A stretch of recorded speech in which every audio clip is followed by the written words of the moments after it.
పహల్గాం దాడిలో పోయింది 26 ప్రాణాలే కాదు, వేల లక్షల బతుకులు కూడా. భూతల స్వర్గంగా పేరున్న కశ్మీర్ టూరిజాన్ని ముష్కరులు దెబ్బతీశారు. పర్యాటకం మీదే ఆధారపడి జీవితాలను నెట్టుకొస్తున్న చాలా మంది పొట్టగొట్టారు. 4 ఏళ్లుగా పుంజుకుంటున్న పర్యాటక రంగంపై ఉగ్ర దాడితో నీలి నీడలు అలుముకున్నాయి. దీంతో 2.5 లక్షల మంది కశ్మీరీల జీవనోపాధి ఇప్పుడు పెద్ద ప్రశ్నార్థకంగా మారింది. ఉగ్రదాడి లోకల్ కశ్మీరీల జీవితాలను ఎలా ప్రభావితం చేసింది? వాళ్ళ జీవితాలు ఎలా నడుస్తున్నాయి?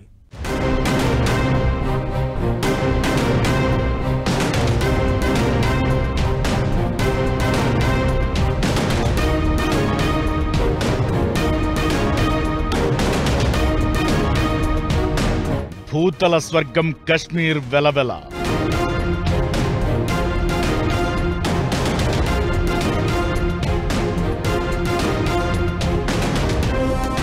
ఉగ్రదాడితో టూరిజంపై భారీ ఎఫెక్ట్. 2.5 లక్షల కశ్మీరీల బతుకులపై దెబ్బ. ఉగ్రదాడితో 13 లక్షల బుకింగ్లు రద్దు. కశ్మీర్ టూరిజం కోలుకునేది ఎప్పుడు?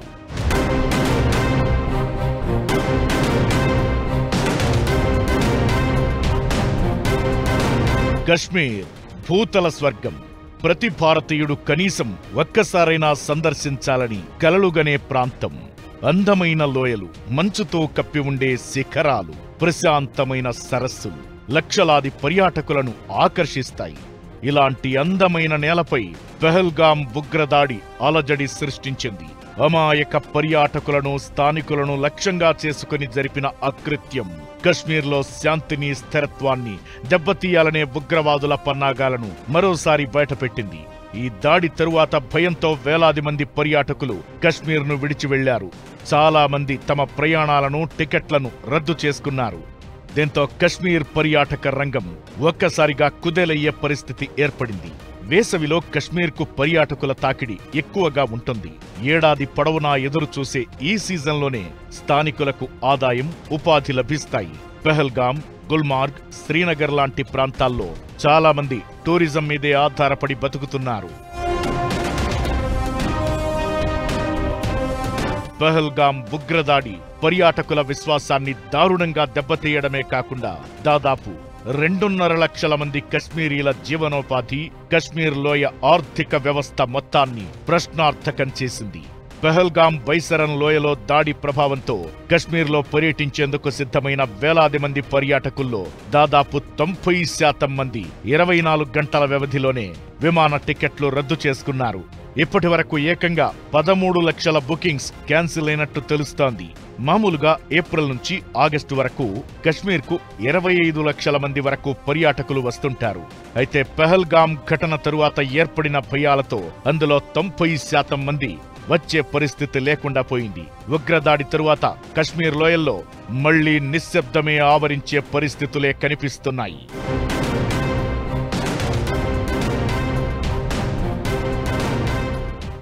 పహల్గాంలో జరిగిన ఉగ్రవాద దాడిలు తప్పకుండా టూరిజం మీద పెద్ద ఇంపాక్ట్ ఉంటుంది. షాక్ అనేది వచ్చింది. మొత్తం భారతదేశం అంతా ఇలా జరిగిందని, ప్రభుత్వం ప్రొటెక్ట్ చేయలేకపోయిందని కొన్ని రోజుల పాటు ఇలా జరుగుతూ ఉంటుంది. కానీ రోజు రోజు చూసేది ఏంటంటే గవర్నమెంట్ ఆఫ్ ఇండియా యాక్టివ్ అయిపోయింది. గవర్నమెంట్ ఆఫ్ ఇండియా తప్పకుండా యాక్షన్ తీసుకుంటుంది, ఇది ఒక పొరపాటు జరిగిపోయింది అని చెప్పటం. చాలా కేర్ఫుల్గా కూడా ప్రజలు వాచ్ చేస్తున్నారు. మోడీ గవర్నమెంట్ ఎలా రియాక్ట్ అవుతుంది, సెక్యూరిటీ లోకల్గా ఏం చేస్తుంది, వెనకాల ఉన్న పాకిస్తాన్ చేయించిన దాని మీద ఏం చేస్తుందంటే తప్పకుండా పాకిస్తాన్ మీద సీరియస్ యాక్షన్ తీసుకోవటం మొదలుపెట్టింది గవర్నమెంట్. షికారా నడిపేవారు, హోటళ్లు, రెస్టారెంట్లు, గుర్రాల వ్యాపారులు, హస్తకళల వస్తువులు అమ్మేవారు, ఇలా చాలా మంది టూరిజం మీద ఆధారపడే జీవనం సాగిస్తున్నారు. వీళ్లందరి బతుకులను కొట్టినట్లే ఇప్పుడు 2025 నాటికి జమ్మూ కశ్మీర్ను దేశంలోనే కాదు ప్రపంచంలోనే అత్యంత ప్రాచుర్యం పొందిన పర్యాటక ప్రదేశంగా మార్చాలని కేంద్రం నిర్ణయం తీసుకుంది. దీనికోసం ఏటా 2,000 కోట్ల రూపాయల పెట్టుబడి లక్ష్యాన్ని నిర్దేశించుకుంది. పర్యాటకాన్ని ప్రోత్సహించడానికి అడ్వెంచర్ టూరిజం, వెల్నెస్ టూరిజం, కుంకుమ పువ్వు పర్యాటకం, వారసత్వ సాంస్కృతిక పర్యాటకాన్ని ప్రోత్సహించడంపై దృష్టి సారించారు. ఇప్పుడు ఈ ఉగ్రదాడి తరువాత వీటన్నింటిపైన ప్రభావం పడే అవకాశాలు కనిపిస్తున్నాయి. లోయలో పర్యాటకం తగ్గడంతో పాటు పండ్ల వ్యాపారంపై కూడా ఎఫెక్ట్ కనిపించే అవకాశముంది. కుప్వారా, బందిపోర, బారాముల్లా, బడ్గాం వంటి జిల్లాల్లోని వేలాది మంది రైతులు, కూలీల జీవనోపాధి దెబ్బతినే ప్రమాదముంది. జమ్మూ కశ్మీర్ జీడీపీలో టూరిజానిది 8% వాటా. అయితే ఇప్పుడు దాని మీద ఎఫెక్ట్ పడుతోంది. కొన్నేళ్లుగా ఉగ్రవాదం తగ్గుముఖం పట్టడంతో పాటు ఆర్టికల్ 370 రద్దు తరువాత జమ్మూ కశ్మీర్లో టూరిజం పెరిగింది. భయాలన్నింటినీ పక్కనబెట్టి పర్యాటకులు తమ విష్ లిస్ట్లో ఈ ప్రాంతాలను చేర్చుకుంటున్నారు. ఇలాంటి టైంలో ఉగ్రదాడి జరగడంతో పాత భయాలు మళ్లీ మొదలయ్యాయి. ఇది పర్యాటకం మీద ప్రభావం చూపిస్తోంది. పెహల్గాం ఘటన తరువాత టూరిస్టులు కనిపిస్తున్న మునుపటి స్థాయిలో సందడి లేదు. పర్యాటకులను లక్ష్యంగా చేసుకోవడం ద్వారా కశ్మీర్ బతుకులను దెబ్బతీసి ఆర్థిక వ్యవస్థను కుప్పకూల్చాలనేది ఉగ్రవాదుల కుట్రగా కనిపించింది. మరిప్పుడు కశ్మీర్ టూరిజం మళ్లీ కోలుకునేది ఎప్పుడు? ఎలాంటి చర్యలు తీసుకోవాల్సిన అవసరం ఉంది? ఉగ్రవాదుల కుట్రలను తిప్పికొట్టేందుకు జనాలే సిద్ధమయ్యారా? సోషల్ మీడియాలో కనిపిస్తున్న ట్రెండ్ ఏంటి?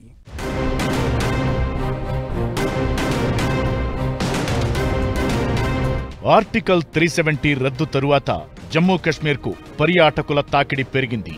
2022లో 26 లక్షల మంది టూరిస్టులు జమ్మూ కశ్మీర్లో పర్యటించగా 2023లో 27 లక్షలు, 2024లో 35 లక్షల మంది టూరిస్టులు వచ్చారు. ఈ ఏడాది మొదటి 3 నెలల్లోనే సుమారుగా 5 లక్షల మంది టూరిస్టులు ఈ ప్రాంతాన్ని సందర్శించారు.